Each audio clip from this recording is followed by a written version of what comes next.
Hello, hello, hello, guys. What's up? This is the House of Intuition. I am an astrologer and a tarot reader. And this video is specially about one of the most interesting topics in astrology, which is संतान भाव. Right किसी के बच्चों के बारे में कैसे predict करते हैं, किसी के बच्चे कौन से जेंडर होंगे, कौन से टाइमलाइन पे होंगे, कितने बच्चे होंगे, ये कैसे प्रिडिक्ट करते हैं. That is through the fifth house. I'll take you through all the details, and I wanted to take an example Kundali for this. So, I'm taking the horoscope of Ranbir and Alia for this one, and I hope you guys enjoy this and learn a lot from it, so that you can check yours as well. I'm going to share my screen now. I use Jagannath Hora. This is a brilliant software for any astrologer. It has a lot of details. But yes, this is what I use. Let me open Ranbir Kapoor. So I'll explain how this works. Just give me a second. So I'll explain how this works along with these horoscopes, है ना. सबसे पहले तो संतान भाव के लिए 5वां घर देखा जाता है, विच यहाँ पर you can see the Pisces राशि जहां पर हो रही है, पाइसिस राशि, वहां पर ही इनका 5वां घर है रणबीर का, बिकॉज इज अ स्कॉर्पियो लग्न.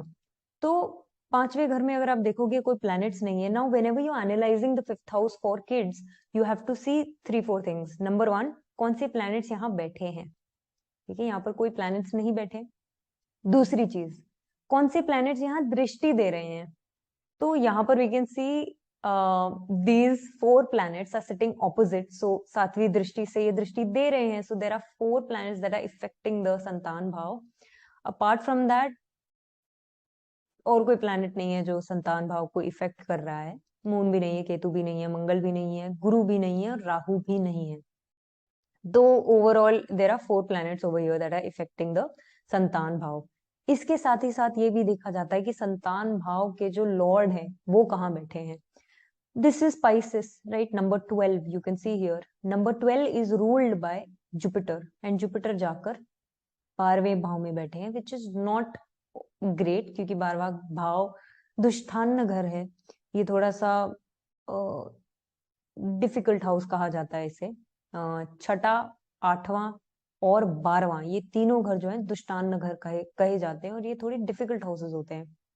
So you can see that संतान भाव के मालिक जाकर के 12वें भाव में बैठे हैं यहाँ पर. बट क्योंकि इतने सारे प्लैनेट्स की दृष्टि है, और इसमें से एक शुक्र की दृष्टि जो है वो नीच की है. बाकी आप देखोगे तो मर्क्यूरी की बहुत अच्छी दृष्टि है, and Mercury is one of the कारकास for having a child, because it is a child planet, so to say. Mercury is treated like एक बिगड़ा हुआ शहजादा कह सकते हैं उसे. एक बिगड़ा हुआ prince is what Mercury is suppose to be. That's why Mercury related things are very moody. Mercurial जब बोलते हैं तो वो बड़े मूडी लोग होते हैं, क्योंकि वो बच्चों की तरह होते हैं. उनका गुस्सा ऐसे आता है और ऐसे जाता है. सो मर्क्यूरी की दृष्टि यहाँ पर बहुत अच्छी है, ऑल्दो रेट्रोग्रेड है, बट इट्स गुड क्योंकि वो खुद की राशि में बैठे हैं. Virgo is ruled by Mercury. Now Mercury के जो फ्रेंड प्लैनेट्स है, Mercury is one of the most friendly planets. ये भी देखा जाएगा कि जो प्लैनेट्स की दृष्टि जा रही है वो कितनी शुभ है. कोई पाप प्लैनेट तो नहीं है, कोई ऐसी नीच की दृष्टि तो नहीं है, because those things create problems, right. तो यहाँ पर हम 4 दृष्टियां देख पा रहे हैं, शनि, शुक्र, सूर्य और मर्क्यूरी, बुध. तो बुध की जो दृष्टि है वो अच्छी है क्योंकि रेट्रोग्रेड है एंड खुद की राशि में है, तो इट्स अ गुड दृष्टि. अब सूर्य की अगर दृष्टि देखें तो ये भी अच्छी है. सूर्य की डिग्री देखनी पड़ेगी यहाँ पर. अगर आप देखो, सूर्य इज एट 11 डिग्रीज. सैटर्न साथ में बैठे हैं. Saturn is at 29, so Saturn is not combust. कई बार क्या होता है कि सूर्य के साथ जो प्लैनेट्स बैठते हैं वो, अगर सूर्य बहुत ज्यादा क्लोज हो जाए तो वो कंबस्ट हो जाते हैं वो planets. So over here we see कि सैटर्न इज नॉट कंबस्ट, क्योंकि सैटर्न 29 डिग्रीज पे और सूर्य 11 डिग्री पे. They have quite a bit of difference between them. So Saturn की दृष्टि एक्चुअली स्ट्रांग होगी. नाउ आई टेल यू कौन सी प्लैनेट की दृष्टि का क्या इफेक्ट हो सकता है. मर्क्यूरी की दृष्टि जब होती है, it is generally a very good sign for kids, healthy pregnancy, all of that. सूर्य की दृष्टि although is not great. सूर्य की दृष्टि अगर सूर्य नीच के हैं तो वो कंसेप्शन में बहुत प्रॉब्लम ला सकते हैं. इन दोज केसेस शायद बच्चा ना हो ऐसे इंसान का जिनके सूर्य की सिर्फ और सिर्फ सूर्य की नीच दृष्टि आ रही हो. बट यहाँ पर जो है सूर्य नीच के नहीं है, वो एक कंफर्टेबल प्लेस में है. तो ये ज्यादा से ज्यादा क्या करेंगे, because it's a very hot planet, it's going to make the womb, the environment for the child a little warm and hot, which is not very comfortable. तो ये गर्भ को गर्म कर देते हैं एंड इसकी वजह से प्रेगनेंसी जो है वो थोड़ी अनकंफर्टेबल निकलती है ऐसे लोगों के लिए. Even though this is a male's horoscope, यहाँ से फीमेल के लिए भी देखा जा सकता है, because at the end of the day हम संतान के बारे में देख रहे हैं. तो संतान का जो प्रेगनेंसी वाला पीरियड है, जो वोम के अंदर वाला पीरियड है, that is going to be a little uncomfortable. There can be certain complications here. Now coming to Shukra. Shukra जब नीच के होते हैं तो ऐसे जनरली जब शुक्र नीच के होते हैं तो कंसीव करने में बहुत टाइम लगता है. क्योंकि शुक्र जो है वो इन ए सेंस सीमेन के कारक होते हैं, राइट. सो स्पर्म्स वगैरह के कारक होते हैं शुक्र. एंड विमेन में प्राइवेट पार्ट्स के भी कारक होते हैं. तो जब शुक्र ही नीच का है, इसका मतलब है कि ऐसे इंसान को संतान देरी से मिलेगी, है ना, क्योंकि उनके शुक्र नीच के उनका जो स्पर्म है that will take some time to develop into a child. और शनि बैठे हैं, तो शनि का जो मेन ट्रेट है वो है अनप्रिडिक्टेबिलिटी एंड डिले. अगर शनि आपके कुंडली में संतान भाव को देख रहे हैं, अगर अच्छे कंडीशन में है या पीड़ित कंडीशन में है तो प्रॉब्लम दे सकते हैं. इन दोज केसेस अगर पीड़ित कंडीशन में है, मान लीजिए अगर नीच के हैं, तो फिर आपको शायद आईवीएफ वगैरह से ट्रीटमेंट करवा कर ही प्रेगनेंसी का पीरियड गुजारना पड़ेगा. बट अगर डिसेंट दृष्टि है, शुभ है, ठीक है, तो भी ये एक सर्टेन सेंस ऑफ अनप्रिडिक्टेबिलिटी लाते हैं प्रेगनेंसी में. तो यहाँ पर we can see that Shani में बैठे हैं, तो शनि दो चीजों में अनप्रिडिक्टेबिलिटी लाते हैं. नंबर वन, कंसीविंग के टाइम. सो सरप्राइज कंसीविंग होती है, you don't realise that you are pregnant and you just sudden, it's not a planned baby so to say. And second जो फॉर्म होता है जिसमें वो अनप्रिडिक्टेबिलिटी लाते हैं, वो है डिलीवरी पार्ट. तो डिलीवरी के समय वो ऐसा करते हैं कि या तो प्री मेच्योर बेबी होता है या फिर पोस्ट मेच्योर बेबी होता है, यानी कि जो ड्यू डेट है उसके बहुत पहले या काफी बाद में, ये होता है इस केस में. तो इनके केस में भी मुझे वो दिख रहा है, ऑल्दो ये कंसीविंग में दिख रहा है, क्योंकि शनि जनरली जब 5वें स्थान पे खुद होते हैं तब डिलीवरी में डिले होती है. बट अगर दृष्टि दे रहे होते हैं तो फिर कंसीविंग में सरप्राइज होता है. तो यहाँ पर मुझे लग रहा है कि सरप्राइज कंसीविंग थी ये, it was not a planned baby. Now let's look at, so these are the basic things जो देखी जाती हैं. अब मैं आपको एक एग्जाम्पल लेकर के बताती हूँ. आलिया एंड रणबीर का एग्जाम्पल हम ले ही रहे हैं, तो मैं आलिया की भी कुंडली आपको दिखा देती हूँ. यहाँ पर अगर आप देखोगे, सूर्य जो है वो यहाँ बैठे बैठे हैं शुक्र के साथ. शुक्र उच्च के हैं. शुक्र ऑल्सो कारका फॉर फर्टिलिटी. सो फर्टिलिटी यहाँ पर अच्छी है, ऑल्दो रणबीर की fertility wise I mean I don't want to comment there, but Shukra नीच के हैं तो कंसीविंग में थोड़ा डिले करते हैं वैसे केसेस में. नाउ यहाँ पर अगर आप देखोगे तो मून और राहु बैठे हैं जो कि दृष्टि दे रहे हैं 5वें भाव पर, और केतु यहाँ खुद बैठे हैं अकेले.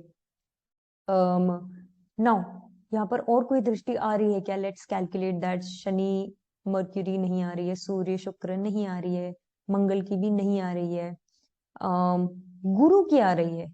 ये 7 8 9 नवी दृष्टि आ रही है गुरु की.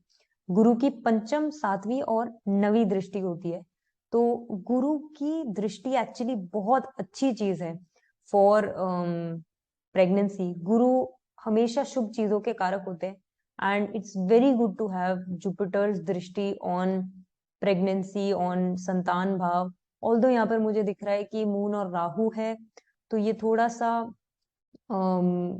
बच्चे के पढ़ाई के लिए प्रॉब्लमेटिक हो सकते हैं, early years specially of education may be a little difficult on the child, but pregnancy मुझे ठीक दिखती हुई दिख रही है। कुछ कॉम्प्लिकेशंस डेफिनेटली होंगे यहाँ पर, क्योंकि राहु की दृष्टि है इनकी कुंडली में, और रणबीर की अगर हम कुंडली देखें तो यहाँ पर जैसा कि हमने देखा था, सूर्य भी बैठे हैं, सूर्य की दृष्टि है, तो कहीं ना कहीं कंसीविंग के टाइम कुछ ना कुछ कॉम्प्लिकेशंस रहेंगे। It's not going to be an entirely smooth pregnancy, but it will lead in to a child. So कई बार क्या होता है, जब सूर्य की बहुत तेज दृष्टि होती है और कोई और प्लैनेट नहीं होता है, तो that leads into miscarriages, and I have seen that a lot of times. But अगर साथ में कोई शुभ दृष्टि है तो मिसकैरेज भले ही हो एक दो, बट संतान का सुख जरूर रहता है। इनके केस में सूर्य की बहुत ज्यादा स्ट्रॉन्ग दृष्टि नहीं है, बट सो या थोड़ा सा कॉम्प्लिकेशन रहेगा, but pregnancy looks overall good. Now how to check what the gender of the child will be? There are two ways to see that, right? First of all, कौन से planets दृष्टि दे रहे हैं वगैरह, we have to check if it's majority of male planets और female planets, या फिर जो भी स्ट्रॉन्गेस्ट प्लैनेट का effect at that particular time चल रहा है, is that a female planet और a male planet? Now when we look at आलियाज महादशा, अभी कौन सी चल रही है? शुक्र की महादशा चल रही है दिसंबर तक, एंड आई थिंक डिलीवरी दिसंबर तक ही एक्सपेक्टेड है। शुक्र में चल रहा है केतु का अंतर, like this is so beautiful, just look at it. Ketu is the planet sitting in the 5th house, जो कि संतान के कारक है। तो जैसे ही केतु का पीरियड शुरू हुआ, वहां से इनके लिए संतान कंसीव करने का जो टाइम है वो एक्टिवेट हो गया, and it started from 20th October 2021 and it's going to continue till 19th December 2022. So within this period, she was actually supposed to have a child. And that's why like this activated for her. Now, अगर हम देखें यहाँ पे शुक्र का सबसे ज्यादा बलवान इफेक्ट है इस वक्त। साथ में अगर यहाँ प्लैनेट्स देखें हम, मून की दृष्टि है, राहु और केतु को हम ऐसे कोई स्पेसिफिक जेंडर नहीं बुला सकते। केतु तो उसी का इफेक्ट लेता है जिस प्लैनेट के साथ वो बैठे होते हैं। सो यहाँ पर वी कैन सी कि मून की दृष्टि है, and moon is a female planet. अगर हम रणबीर की कुंडली देखें, और यहाँ पर आलिया की कुंडली में शुक्र की महादशा चल रही है, एंड शुक्र is also a female planet. Now अगर हम रणबीर की कुंडली में देखें, because it's a mixture of so many different planets, जिसमें से शनि मेल है, शुक्र जो है फीमेल है, सूर्य मेल है, and Mercury is said to be in between. Now अगर हम पीरियड देखें तो रणबीर के लिए गुरु की महादशा चल रही है इस वक्त, एंड इसके अंदर शुक्र का अंतर चल रहा है। ये भी देखिए ब्यूटीफुल चीज क्या है। 5th हाउस के लॉर्ड कौन से हैं? गुरु, है ना? तो गुरु की महादशा एंड शुक्र की अंतरदशा चल रही है इस वक्त। ये है 12 नवंबर 2021 से, और शुक्र is one of the a very important planet when it comes to conceiving for his case, because शुक्र अपना फल दे रहे हैं यहाँ पर। सो इस पीरियड में ऑल दो शुक्र नीच के हैं, जैसा मैंने कहा था, नीच के अगर शुक्र हैं तो भी इसका मतलब ये नहीं है कि कंसीविंग नहीं होगी, इसका मतलब ये है कि डिलेड होगी, अगर वो दूसरे प्लैनेट्स के साथ बैठे हैं तो यहाँ पर you can see that this period was meant to bring a child in his life. So it's beautiful how all of this calculates, right? I get excited even though I do this every single day for the past 5-6 years, 6 years. But yeah, so that's the beauty of it, that you can cross calculate everything. And यहाँ पर भी आप देखोगे कि गुरु की महादशा में शुक्र का अंतर है, एंड यहाँ पर भी मैं अगर बताऊं तो शुक्र का ही इम्पैक्ट सबसे ज्यादा है, क्योंकि ऑल्दो गुरु 5th हाउस के लॉर्ड है, लेकिन गुरु कोई डायरेक्ट इम्पैक्ट नहीं दे रहे हैं, यहाँ पर कोई दृष्टि नहीं है गुरु की, लेकिन शुक्र की दृष्टि है, और शुक्र के अंतर में वो इस वक्त चल रहे हैं। इट्स वेरी लाइकली, एंड शुक्र is a female planet, so it's very likely for the both of them that they will have a girl child.